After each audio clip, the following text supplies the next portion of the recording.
Good morning, Mr. Robbins. Good morning, Chief Justice Marshall, and may it please the Court. I'm Jeff Robbins on behalf of Astra. From our perspective, the single central fact which dominates both Mr. Bildman's appeal and Astra's is the set of jury findings that Mr. Bildman had defrauded Astra, had converted its assets, had misappropriated its funds, had sexually harassed its employees, and had breached his fiduciary obligations in various respects, including by making affirmative misrepresentations and or failing to disclose material facts, and its finding that Mr. Bildman had been properly terminated pursuant to paragraph 4F of the employment agreement. These findings and the important fact that Mr. Bildman does not challenge them on appeal are omnipresent in each of the issues, both those that are raised by Mr. Bildman and those that are raised by Astra, beginning with Mr. Bildman's appeal from the Superior Court's refusal to grant him his legal fees in connection with... Excuse me, Mr. Robbins. There's one thing I'm not terribly clear on, and I'm sure I'm just missing something, but I don't quite understand all the arguments about Section 4 and Section 9 and the legal fees. And if there's no contract, why would he be indemnified? I mean, I don't understand. I must be missing part of the argument, obviously. Well, from our perspective, and I think the issue that's been placed before the Court on appeal is not paragraph 8 on indemnification, but paragraph 9 on legal fees. Okay. And there are 5 reasons why we believe the Court's ruling on that was correct. The first is that under the more specific controls, the more general, paragraph 4F contained the rather decisive language, no further obligation hereunder, which appears in only one specific paragraph, and that is the paragraph that provides for termination for cause. And it is so specific that it actually has a specific exception to it within paragraph 4F, namely any participation in the stock benefit plan. And underscoring the propriety, the correctness of the Superior Court's ruling in this regard is a comparison of 4F with 4C. Paragraph 4C, which provides for termination by the employee without cause, provides that in those circumstances the company shall have no further liability to the employee for salary or other compensation except as provided under a stock benefit plan. So the parties should be regarded as having known the difference between a more limited situation where there'll be no further liability for compensation and salary in 4C, and 4F, where the parties agreed that under the circumstances of termination for cause, which by definition would have meant that Mr. Bildman had been found to have committed fraud, embezzlement, theft, or some act of bad faith, the company shall have no further obligation. Mr. Robbins, excuse me. Were there any legal fees incurred by Mr. Bildman enforcing his right to compensation and benefits he earned prior to termination? That was not raised. The issue that was raised, the alternative argument I think that Mr. Bildman raises on appeal is that under paragraph 9, if he is not entitled to the fees incurred in contesting the termination, he is entitled to the fees incurred in obtaining a set-off, in a sense, of the $1 million plus. And our position is that that is still governed by paragraph 4F. That is to say, 4F means that if, by definition, Mr. Bildman is found to have engaged in the conduct he was indeed found to have engaged in, then the American rule applies, that everybody is left to their own legal fees. Is the stock benefit that he got, is that part of this contract or a separate contract? It is part of it is referred to here and provided for here, but it is set out in a different... It's a separate document. Yes. I mean, I understand the argument, but there's no question that he prevailed on some part of his claim, correct? I mean, he was terminated, but there were still amounts due and owing to him, correct? That's right. He prevailed on the stock benefit plan. There is no prevailing provision, no prevailing party. No, I understand. And so on that, we say, well, look, 4F says that in those circumstances where he has been found to have done the things which he's done here, then That provision provides there's no further obligation. And Okay. the only way, from our perspective, to read 4F of no further obligation Right. is no further obligation. To come back to the 4C comparison, Yeah. obviously, in those circumstances, all that he doesn't get is salary or compensation. But in the specific circumstances of 4F, by the specific language that was chosen for 4F, the parties agreed, and the Superior Court properly found, we say, that under those circumstances, it means what it says, and that controls. Now, the second, third, fourth, and fifth reasons why we believe the court was correct are related. The second reason is that we believe the court properly applied the material breach rule, the rule that says that a party, that where a party has breached in a material way his employment agreement or his agreement, the non-breaching party is relieved of any further obligations under the contract. There's no question, because that everybody considers this a contract issue, and therefore Massachusetts law governs here. Is that on this? There was no question to that effect, Justice Botsford. Now, that's important for two reasons. One is that in construing the contract, the court properly interpreted it and harmonized it against the backdrop of the common law.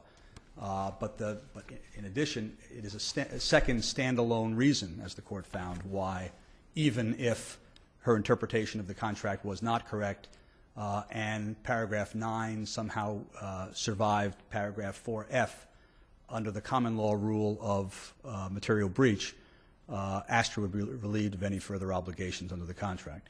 Now, Mr. Bildman argues that the parties have waived the common law. Yeah.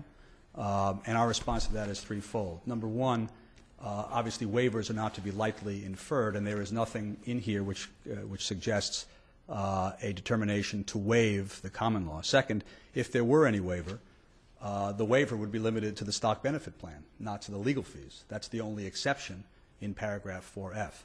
And third, inasmuch as the waiver argument wasn't raised below, I suppose one has to say that there has been a waiver of the waiver argument. The third reason why the Superior Court was correct in this regard is public policy.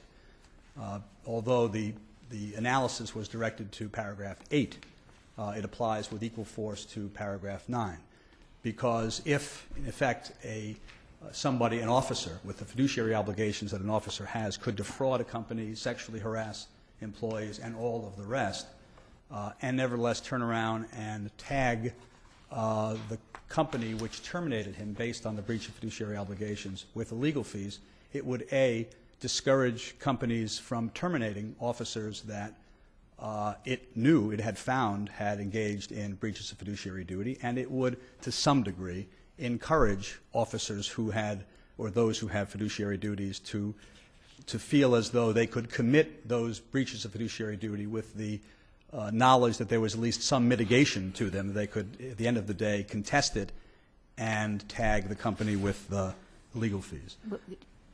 I want you to get to your fifth, because then I have two questions for you. But The fourth and the fifth reasons are bases on which, and thank you for permitting me to do it, are bases on which with which the Superior Court disagreed with us, and those are the rescission and the forfeiture arguments.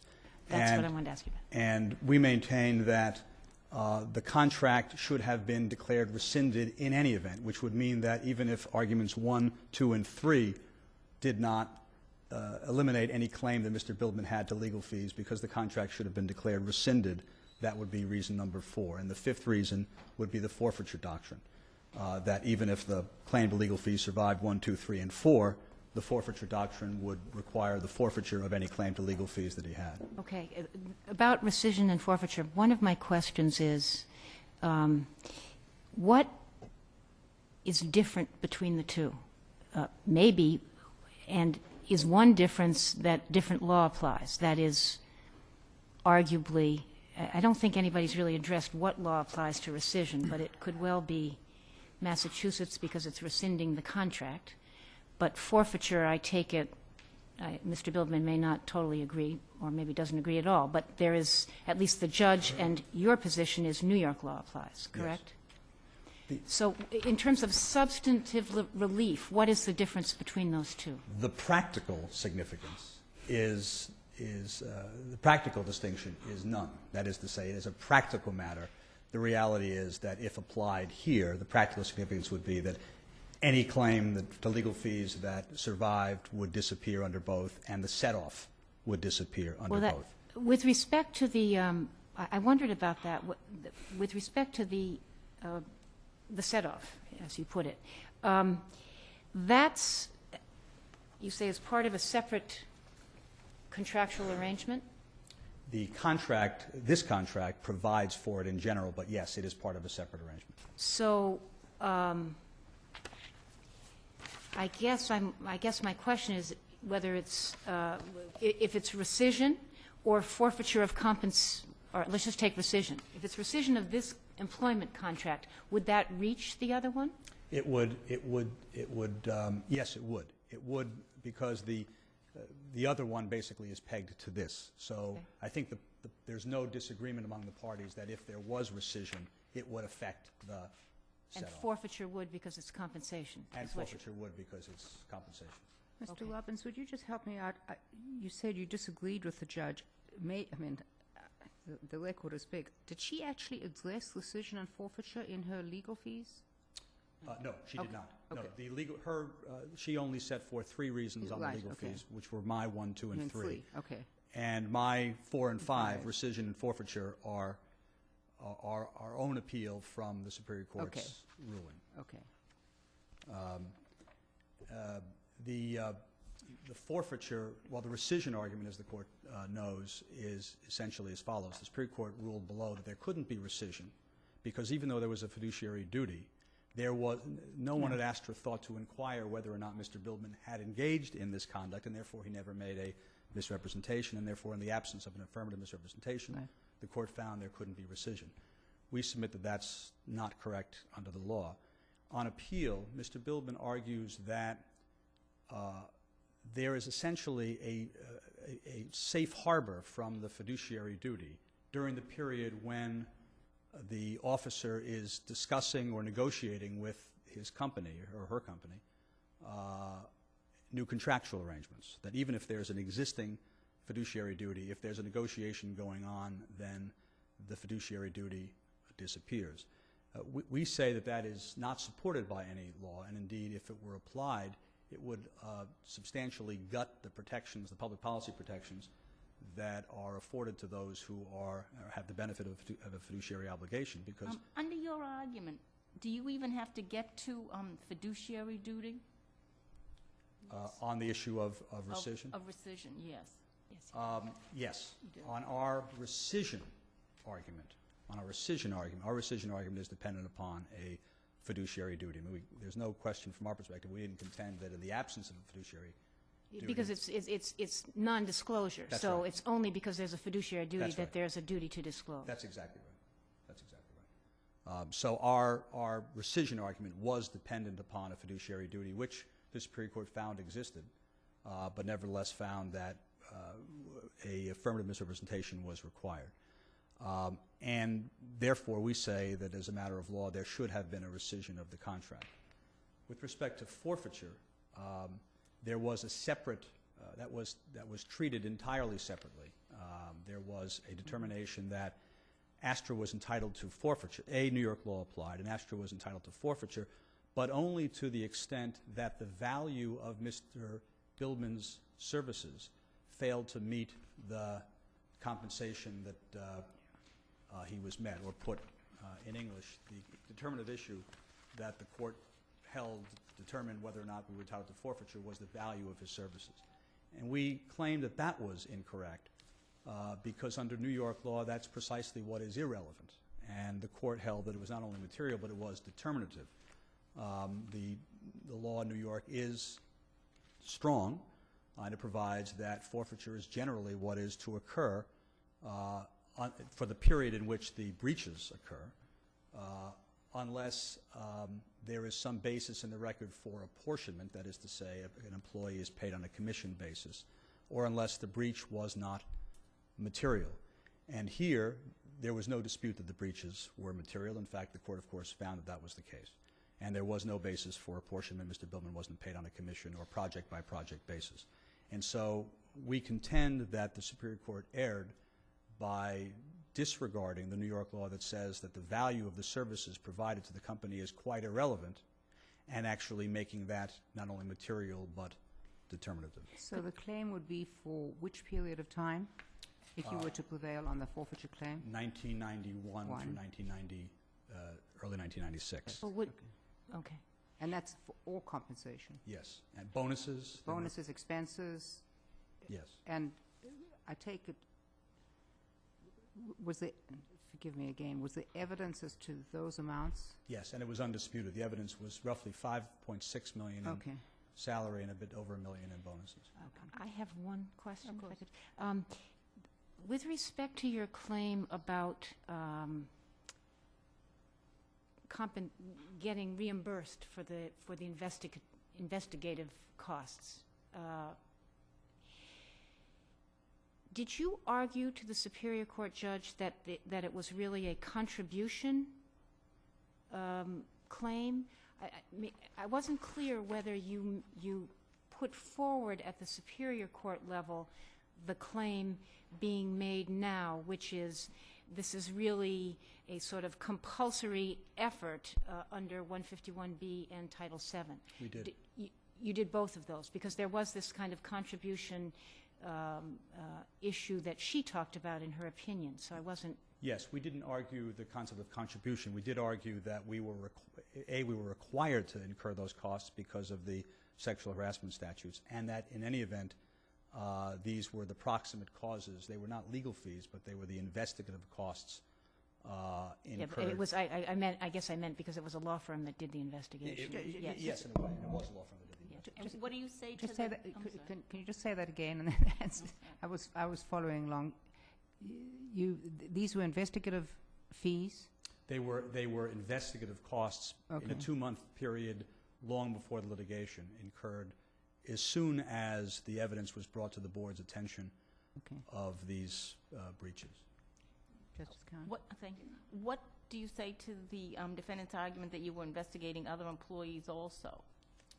Well, there was an aspect of that as well. However, the decision reached by the Superior Court, the decision first to take it away from the jury and decide it herself, and then the decision, was not based on any feeling that that entry 104 or entry 207 on this legal bill shouldn't have been there because it involved the EEOC or because it also involved a subordinate of Mr. Bildman's. I think it is fair to say that these costs were substantially directed either directly at Mr. Bildman or proximately to Mr. Bildman. But in any event, the Superior Court didn't decide not to grant us those costs on that basis. The court simply said it found the whole notion of these costs excessive, not an argument that certain costs didn't belong. Okay. Thank you, Mr. Thank you. Roberts. Ms. McIntyre?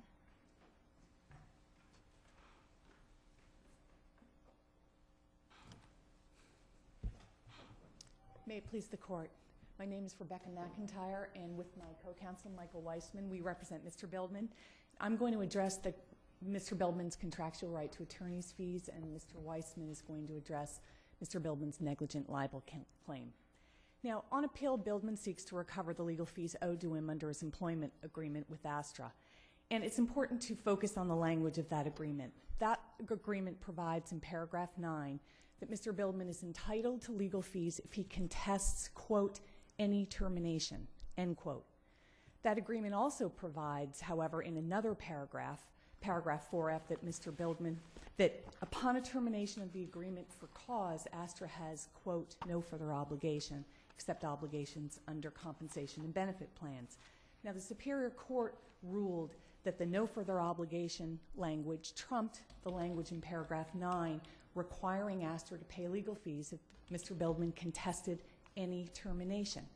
Now, we submit that that interpretation doesn't reflect the probable intention of the parties for 3 principal reasons. Now, the first reason why that interpretation doesn't reflect the parties' probable intent is that it requires a very strained reading of the relevant provisions. This is most apparent in that court's ruling about the effect of the no further obligation language on the obligation to indemnify in paragraph 8 as compared to the obligation to pay legal fees in paragraph 9. If Astra and Bildman had truly intended the no further obligation language to negate all of Astra's obligations under the agreement, including the obligation to pay legal fees, then that same language should also have negated the obligation to indemnify. But this is not what the Superior Court found. Instead, that court ruled that the obligation to indemnify was not negated upon Bildman's termination for cause. Now, there's an attempt to explain away this inconsistent interpretation of the no further obligation language by pointing to language in paragraph 8 that says, quote, the provisions of this paragraph shall survive termination for any reason whatsoever. But this explanation doesn't stand up to common sense or rules of contract interpretation. What it boils down to, Your Honors, is essentially this. According to the lower court, the obligation to indemnify survives because paragraph 8 says it survives termination for any reason, but the obligation to pay legal fees doesn't survive, even though paragraph 9 says it applies to any termination. But even apart from the contractual language, given the jury's finding, I mean, how do you get over the public policy, statutory or common law? I mean, and I understand you've got a waiver, but I mean, it just kind of hits you right between the eyes, doesn't it? I don't, Your Honor. I think there's, first of all, a very strong public policy in favor of the sanctity of contracts. I mean, Astra made a deal, and a deal is a deal. But second, I think it's important to look at the public policy behind Section 67. Now, it is clear that under that statute, Astra could have advanced Bildman all of his defense costs in this case, even where Astra knew that Bildman had no financial ability to make repayment. This makes clear that under Section 67, attorney's fees are treated differently, and with good reason, because without attorney's fees, no employee could go toe-to-toe in litigation against a big corporation. Now, what additional language in paragraph 9 was needed to make clear that the company, other than that the company shall pay legal fees if Bildman contests any termination? By the Superior Court's reasoning, in order to make clear that the obligation to pay legal fees survived his termination for cause, paragraph 9 should have read any termination, including a termination for cause. But this is redundant because any termination does include a termination for cause. We submit that the probable intention of the parties is this: any termination means any termination. And an interpretation that requires the addition of superfluous language in order to make that interpretation make sense is not an interpretation to be relied upon. Now, if the parties had really intended what Astra claims they intended, then they could have stated so unambiguously in paragraph 9 by saying any termination except a termination under paragraph 4F. Now, in response, Astra says paragraph 4 is clear on this point because it says no further obligation with one exception, and therefore no other exception was intended. But this is not what the Superior Court found. Instead, that court found that the obligation to indemnify also was an exception and also survived Bildman's termination for cause.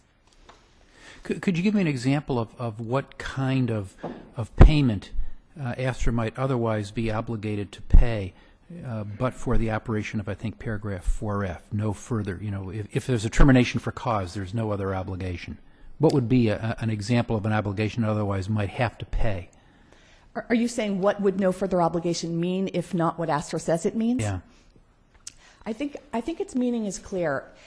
Paragraph 4F is contained in a larger paragraph 4. That paragraph is entitled Termination and Termination Benefits, and it contains 7 subparts, and each one of those subparts contains an event, describes an event of termination and what benefits are owed to Bildman upon that termination event. Now, in that context, paragraph 4F no further obligation means no obligation to pay termination benefits except those under compensation and benefit plans. Now, if we step back for a moment, it seems plain that another reason why the Superior Court's interpretation isn't the probable intent of the parties is because it denies Bildman legal fees in the situation where he's most likely to need them and seek them. This is the situation that is most likely to involve serious disputes, most likely to result in extensive litigation that exhausts the party's financial resources and leaves an employee with no severance package. And therefore, it is this situation that the parties most likely had chiefly in mind when they contracted to pay Bildman legal fees in the event of a termination for cause. I mean, there's no, you don't have any actual sort of drafting evidence. I mean, what people were thinking at the time that they were putting together this contract, right? Or is No, Your Honor, that was not part of the trial below. So just as a sort of stepping back, it does seem to me it would be peculiar to think that a company would extend itself particularly to somebody who it is claiming has defrauded it. I mean, in thinking about drafting this contract, that the company would think, you know, we really have to make sure that whoever this is gets legal fees, because if we accuse him of defrauding, he's going to need a great defense. I mean, it just doesn't. Common sense would suggest that's not what's on their mind. I understand, Your Honor, but we disagree. I think there are reasons why that's not the case here. First of all, I think it's reasonable to presume that that's the deal Astra made because that's the deal it had to make to get Bildman to agree to serve as its president and CEO. And secondly, the parties to a contract don't know what's going to happen down the road. But I take it, I was going to say, the response to that is this is 20/20 hindsight. So when you start off, employer says you've defrauded, employee says no, I haven't. If employee doesn't have access to legal fees, then essentially the employee has nothing. That's exactly right. And it's the termination for cause situation, again, that is going to be most concerning to Mr. Bildman and most on his mind when he negotiates a legal fee provision.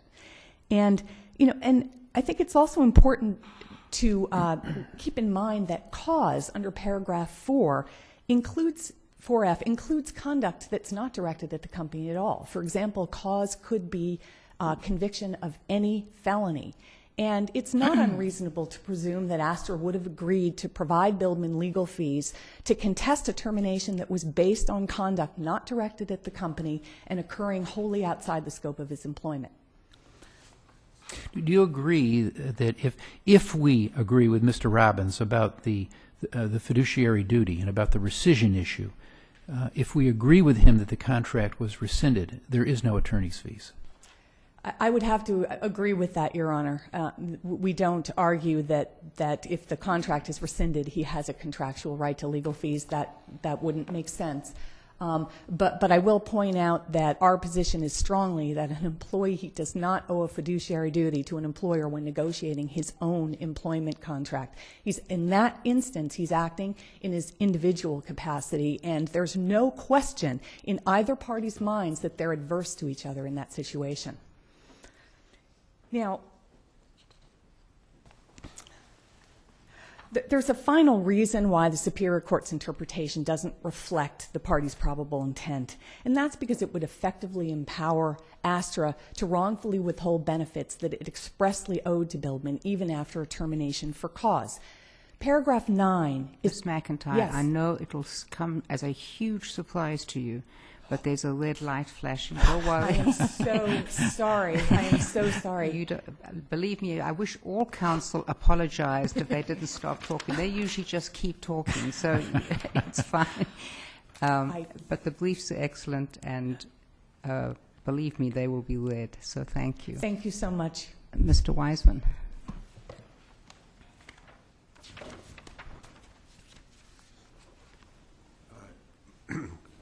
May it please the Court, my task this morning is to talk about one issue, which is under what circumstances does a private individual become a limited purpose public figure for the purpose of a negligent libel case. The rule Bildman urges this Court adopt is two-part. First, that there be a public controversy, and second, that the libel plaintiff have taken affirmative steps prior to the controversy becoming public to influence or otherwise engage the media. The relief that we seek is a reversal of the court's allowance of the motion for summary judgment on the libel claim and a remand for trial on that issue. There are 4 categories of libel plaintiffs: public officials, public figures for all purposes, private individuals, and limited purpose public figures. The first 2 categories share something very important in common. A public official has made the choice to be a public official. A person who has become a public figure for all purposes is, according to the case law, one who has achieved such prominence that their name is a household word. Again, a choice that has been made to be a public person. A private individual is very different.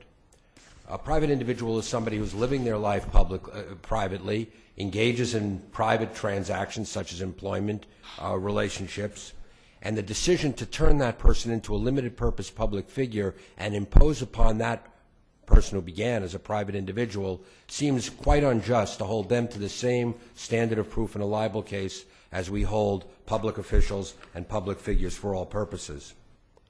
The 2-part test, that there be a public controversy, and the second, that the libel plaintiff have taken affirmative steps prior to the controversy becoming public to influence or otherwise engage the media, requires, I think, a showing that the plaintiff has successfully invited public attention to his views in an effort to influence others prior to the incident that is the subject of litigation. That is to say, or another way of putting it, is that they have voluntarily injected themselves into a public controversy related to the subject of the litigation. But even if you get to the facts here, even if you were to accept the judge's ruling, didn't the company begin the public part of this by holding a press conference and stating whatever it stated? That's exactly right. So you don't have to win on the law. I mean, you could win on the facts, given your argument. Exactly, and what happened here is that Astra issues a news release on April 28th or 29th. It's picked up on the Boston Globe. Business Week announces, or they have an article that goes public on May 1st. There is a firestorm. You're not suggesting, are you, that Astra was behind the Business Week article? No, I'm not. And Mr. Bildman is prominently discussed in that Business Week article, Right. is he not? You're absolutely right, Your Honor. What happened first is Astra holds a news conference, and then the Globe picks up on it. Bildman's counsel, the record indicates, receives phone calls from the media. There's virtually a firestorm, and is now faced with a choice: say nothing or say something and defend himself in the media. And I submit that it cannot and should not be the law that a person who defends him or herself in the media is held to a higher standard in libel than someone who sits it out. But isn't maybe I'm wrong about this, but I thought that part of what one needs to figure here is the issue, the company, and his role, quite apart from whether he did or didn't voluntarily use the media or had to, from your perspective. But the issue of sexual harassment in this publicly traded company with lots of employees, and you've got a lot of press that has nothing to do with Astra putting it out there in the media. So he is drawn into this controversy. Right. And the issue that you raise, I think, goes in large part to whether it's a public controversy. You also raised the question, isn't he drawn into the controversy? And what I'm urging the court to distinguish between is somebody who is drawn in to the controversy involuntarily and someone... Well, it's his actions. I mean, you know... I don't think that's what the standard means. Tripoli is a case that we cite. That's a case in which a criminal suspect goes out and tries to influence the media during the investigation in order to, hopefully, I assume from his point of view, persuade the public and therefore the prosecuting authorities that there is no cause to charge him. He's going out and he's actually engaging the media. Once the events happen, it seems to me a person has a right to defend themselves. The issue of public, I'm going to stop. I understand the distinction you're making, and certainly if you go back to Walston against Leaders Digest, there the man just sat it out, didn't do anything.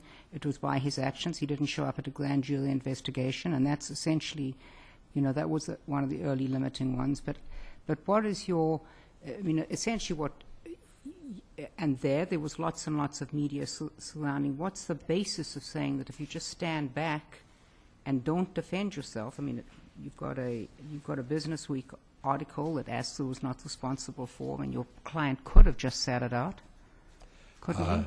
I think he's entitled to prove the case that he had no reasonable choice but to defend himself in the media. And what's the best case for saying that you can do that and still not become a limited public figure? I think the best case is probably Bowman versus Heller, Time versus Firestone, Thompson versus Stephen.